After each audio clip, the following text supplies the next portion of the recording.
حقیقت یہ ہے کہ عبادت اور اطاعت انسان کی ضرورت ہے. انسان کی ضرورت صرف کھانا پینا نہیں، صرف آرام اور شادی اور بچوں کو پیدا کرنا نہیں، صرف مال کمانا نہیں، بلکہ اس کے ساتھ ساتھ اپنے رب کو یاد کرنا بھی ہے جس نے ہمیں یہ ساری نعمتیں عطا کی ہیں.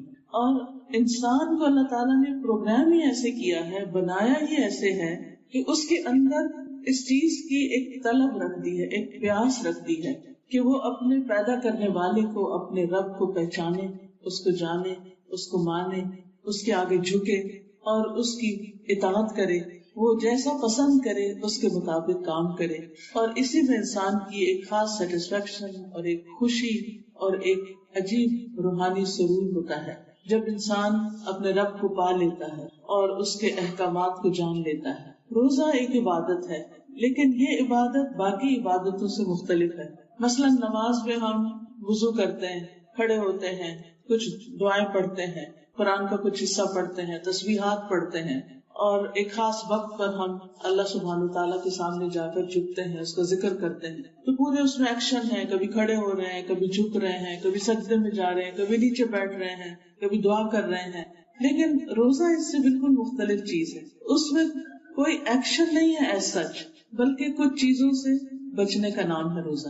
کہ کھانا پینا چھوڑ دیں. اب کھانا پینا ہماری دنیاوی ضرورت ہے، ہم سب کو بھوک پیاس لگتی ہے. اب اپنی بھوک کو مٹانا، اپنی پیاس کو مٹانا جو ہے یہ بالکل ایک دنیاوی کام ہے. لیکن جب کوئی شخص اللہ ہی کے حکم سے کھانا پینا چھوڑ دیتا ہے تو وہ ایک عبادت کی حالت میں آ جاتا ہے. تو اصل میں ہے کیا ہے یہ عبادت؟ کیا ہے جس میں انسان کھائے پیے نا؟ یہ عبادت دراصل انسان کی اطاعت ہے، یعنی فرما برداری ہے. انسان اپنے رب کی بات مانتا ہے، انسان اپنے رب کا حکم مانتا ہے، اور یہ حکم ماننا جو ہے یہی دراصل عبادت ہے. ہمارے دین میں عبادت کا اصل مفہوم کیا ہے کہ انسان اللہ تعالیٰ کی مرضی اور پسند کے کام کرے. تو جو کام بھی انسان اللہ کی مرضی کے مطابق کرتا ہے وہ عبادت بن جاتا ہے. تو رمضان جو ہے یہ ہمارے اندر ایک خاص مقصد کے لیے اور ایک خاص وجہ کے لیے رکھا گیا ہے، یعنی رمضان کے روزے رکھنا. اس کے بارے میں قرآن مجید میں اللہ تعالیٰ فرماتے ہیں یا ایھا الذین آمنوا کتب علیکم الصیام کما کتب علی الذین من قبلکم لعلکم تتقون. اے لوگو جو ایمان لائے ہو، تم پر روزے فرض کر دیے گئے جیسا کہ تم سے پہلی قوموں پر بھی فرض کیے گئے. یعنی یہ صرف ہمارے لیے نہیں یہ عبادت بلکہ پہلے لوگوں کے لیے بھی تھی. کیوں فرض کیے گئے؟ کچھ حاصل کرنے کے لیے. اور وہ کیا چیز ہے جسے حاصل کرنا ہے؟ لعلکم تتقون، تاکہ تم تقوی حاصل کرو، تاکہ تم بچ جاؤ. یعنی انسان کی نجات کے لیے، انسان کی کامیابی کے لیے، انسان کے کسی خاص مصیبت سے بچانے کے لیے یہ روزے ہم پر فرض کیے گئے. کیونکہ تقوی کا جو معنی ہے لفظی وہ ہے بچنا. یعنی روزہ اس لیے تاکہ ہم بچ سکیں. کس چیز سے بچ سکیں؟ دنیا میں بھی کچھ مشکلات سے بچ سکیں، اور پھر اللہ سبحانہ وتعالیٰ کی ناراضگی سے بچ سکیں، اور پھر آخرت کے عذاب سے بچ سکیں. تو روزہ جو ہے یہ ہمارے لیے ایک ڈھال کی حیثیت رکھتا ہے، جیسا کہ حدیث میں آتا ہے کہ الصوم جنۃ، روزہ ڈھال ہے. تو بات میں یہ کر رہی تھی کہ روزہ اللہ سبحانہ وتعالیٰ نے کسی خاص مقصد کے لیے فرض کیا، اور وہ مقصد کیا ہے کہ ہمارے اندر تقوی پیدا ہو. وہ مقصد یہ ہے کہ ہم بچ سکیں. تو روزہ ہمیں برائیوں سے بھی بچاتا ہے، جھوٹ بولنے سے، غیبت کرنے سے، حرام کام کرنے سے، اللہ کی نافرمانی کے کام کرنے سے، اور پھر اس کے نتیجے کے طور پر اللہ کی ناراضگی سے ہمیں بچاتا ہے. کیونکہ انسان روزے کے اندر حلال چیز کھانا چھوڑتا ہے. یعنی کھانا پینا انسان کے لیے حلال ہے، دن میں کھائے، رات میں کھائے، کوئی ممانعت نہیں. 24 گھنٹے میں جس وقت انسان کھانا چاہے وہ کھا سکتا ہے. لیکن رمضان میں صبح سے لے کے شام تک کھانا پینا منع کر دیا جاتا ہے. تو گویا ایک ضبط نفس کی، سیلف کنٹرول کی ٹریننگ دی جاتی ہے. عربوں کے ہاں جب گھوڑوں کو جنگ کے لیے تیار کرنا ہوتا تھا تو وہ انہیں بھوکا پیاسا رکھ کے خوب دوڑاتے تھے، اور اتنا ان کو دوڑاتے، اتنی زیادہ ان سے مشقت کراتے کہ پھر جب عین جنگ کا وقت آتا تھا تو اس وقت وہ ٹرینڈ ہو چکے ہوتے تھے.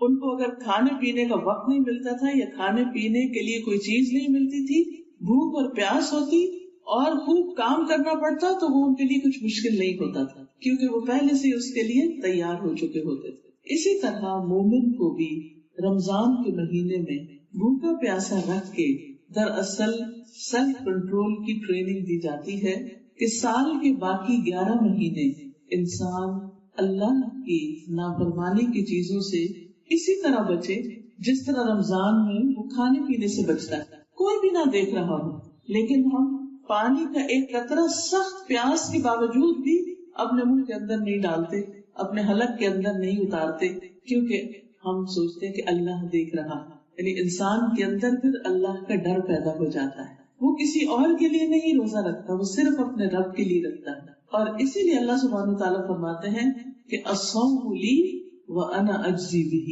روزہ میرے لیے ہے اور میں خود اس کی جزا دوں گا۔ باقی نیک اعمال کی جزا اللہ تعالیٰ نے بتا دی ہے۔ مثلاً اگر کوئی شخص قرآن مجید پڑھتا ہے تو ایک حرف پڑھنے کی اس کو 10 نیکیاں ملتی ہیں۔ اگر کوئی شخص اللہ کی راہ میں خرچ کرتا ہے تو اس کی مثال قرآن میں دی گئی ہے کہ ایک دانہ اگر بویا جائے تو اس سے 7 بالیاں نکلتی ہیں، اور ہر بالی میں 100 دانے تو ایک 700 کے برابر ہو جاتا ہے، اس کا بھی اجر بتا دیا گیا۔ لیکن روزے کا اجر نہیں بتایا گیا، ورنہ وہ میں نے ایک طرح سے انسان کے لیے سرپرائز کے طور پہ رکھا گیا، چھپا کے رکھا گیا کہ جب انسان قیامت کے دن اس کو دیکھے گا تو خوش ہو جائے گا کہ یہ اتنا بڑا ریوارڈ، کیونکہ یہ عبادت بھی ایک خفیہ عبادت ہے جس کا تعلق صرف اللہ تعالیٰ سے ہے۔ یہ صرف دکھانے کی عبادت نہیں ہوتی، انسان روزے سے ہے یا نہیں یہ صرف بندے کو خود پتا ہوتا ہے یا اللہ تعالیٰ کو پتا ہوتا ہے، کسی تیسرے انسان کو نہیں پتا ہوتا۔ یہ ایک راز ہوتا ہے اللہ اور بندے کے درمیان۔ اسی طرح اللہ تعالیٰ نے اس کا انجام، اس کی جزا، اس کا ثواب، اس کا بدلہ بھی ایک راز رکھا، اور وہ راز کھلے گا قیامت کے دن۔ اور ان کو جو روزہ دار ہیں ایک خاص اعزاز اور اکرام سے نوازا، کہا کہ جنت میں ایک دروازہ ہے جس کا نام باب الریان ہے، اس دروازے سے صرف روزہ دار ہی داخل ہو سکیں گے، یعنی ان کو خاص قسم کی عزت عطا کی جائے گی، خاص اکرام دیا جائے گا۔ تو بات یہ ہے کہ روزہ ہمارے لیے تقوی پیدا کرنے کا ذریعہ ہے، اور یہ تقوی ایک ایسی چیز ہے کہ جو انسان کی دنیا اور آخرت دونوں کی مشکلات اس کے لیے آسان کر دیتی ہے۔ امام ابن تیمیہ کہتے ہیں کہ انسان کے لیے یہ ممکن ہی نہیں کہ وہ ساری بلاؤں اور آفتوں سے نجات پا سکے جب تک اس کے اندر اخلاص نہ ہو، اور اخلاص پیدا نہیں ہو سکتا جب تک انسان کے اندر زہد نہ ہو، اور وہ پیدا نہیں ہو سکتا جب تک انسان کے اندر تقوی نہ ہو۔ تو تقوی کی ہے انسان کے اندر باقی نیکیوں اور خیر اور بھلائی کے کاموں کی، کہ جب انسان کے دل میں اللہ کا ڈر آ جاتا ہے تو پھر انسان اپنا ہر کام اللہ کے لیے کرنے لگتا ہے، پھر وہ بندوں سے جزا کی توقع نہیں رکھتا، نہ وہ شکریہ کی توقع رکھتا ہے، نہ وہ تعریف کی توقع رکھتا ہے، نہ کسی مانیٹری گین کی توقع رکھتا ہے، کیونکہ اسے پتا ہے کہ وہ اپنا یہ کام صرف اور صرف اپنے رب کے لیے کر رہا ہے، اس کی خوشی کے لیے کر رہا ہے۔ تو انسان کی پوری سوچ ہی تبدیل ہو جاتی ہے۔ یعنی ایک چیز ہوتی ہے کہ انسان کوئی کام کرتا ہے بندوں کے لیے، اب ہوتا یہ ہے کہ جو کام بندوں کے لیے کرتا ہے، بندے اگر انسان کی تعریف نہیں کرتے، اکنالج نہیں کرتے، تو پھر انسان کو فرسٹریشن ہوتی ہے، انسان پریشان ہوتا ہے، انسان دکھی ہوتا ہے، غمگین ہوتا ہے، اور بعض اوقات اتنا مایوس ہوتا ہے کہ آئندہ کے لیے وہ کام کرنا بھی نہیں چاہتا کہ میں تو بہت ڈس ہارٹ ہو گئی ہوں، کیونکہ کسی کو نظر ہی نہیں آتا کہ میں کیا کرتی ہوں، مجھے کوئی رسپانس ہی نہیں ملتا، مجھے اس کا کچھ صلہ ہی نہیں ملتا۔ تو اس طرح انسان بہت سے خیر کے کاموں میں آگے نہیں بڑھ سکتا، سابقون الاولون میں شامل نہیں ہو سکتا۔ تو اس لیے انسان کے لیے بہت ضروری ہے کہ وہ اپنے اندر تقوی پیدا کرے، لیکن تقوی پیدا نہیں ہو سکتا جب تک انسان کچھ کام نہ کرے۔ تو اس میں سب سے پہلا اول تو یہی ہے جو ہمیں اس آیت میں بتا دیا گیا کہ روزے اس لیے فرض کیے گئے ہیں تاکہ تمہارے اندر تقوی پیدا ہو، اور تقوی اس لیے بھی ضروری ہے کہ یہ ہر خیر کی کنجی ہے۔ ابو سعید کہتے ہیں کہ ایک شخص رسول اللہ صلی اللہ علیہ وسلم کے پاس آیا اور اس نے کہا، اللہ کے رسول مجھے وصیت کیجیے، کوئی مجھے نصیحت کیجیے۔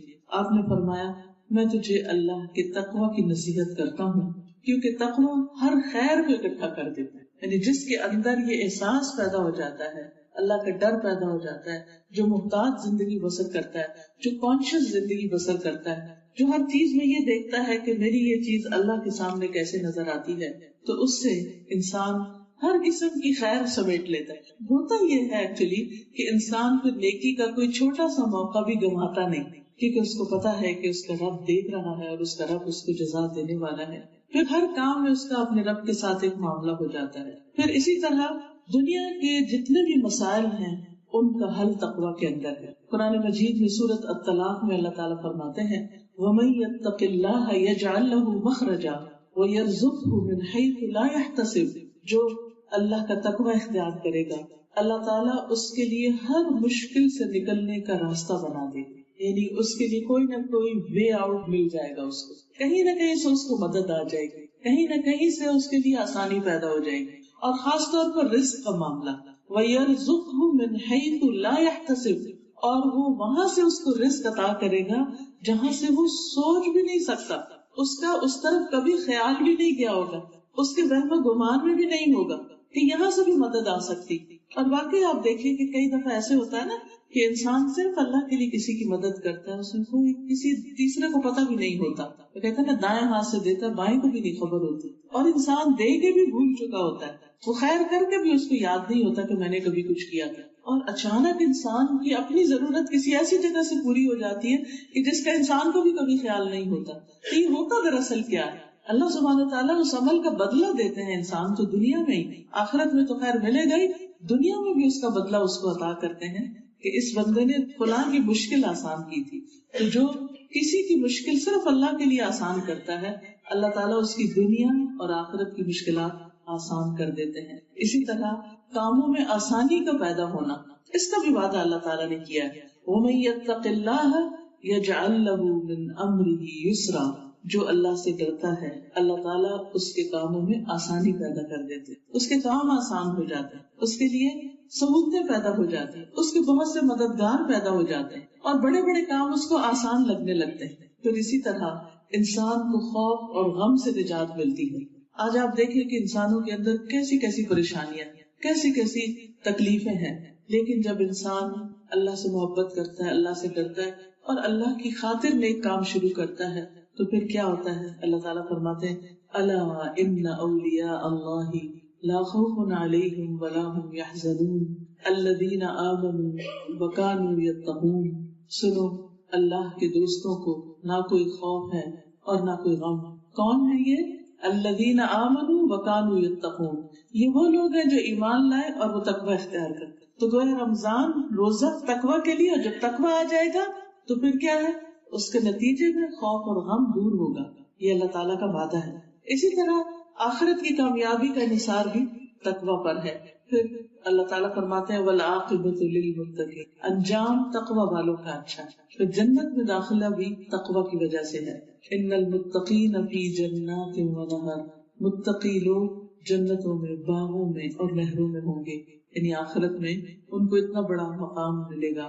فی مقعد صدق عند ملیک مقتدر، سچائی کی ان کو امپورٹنس ملے گی کہ وہ حیران ہو جائیں گے۔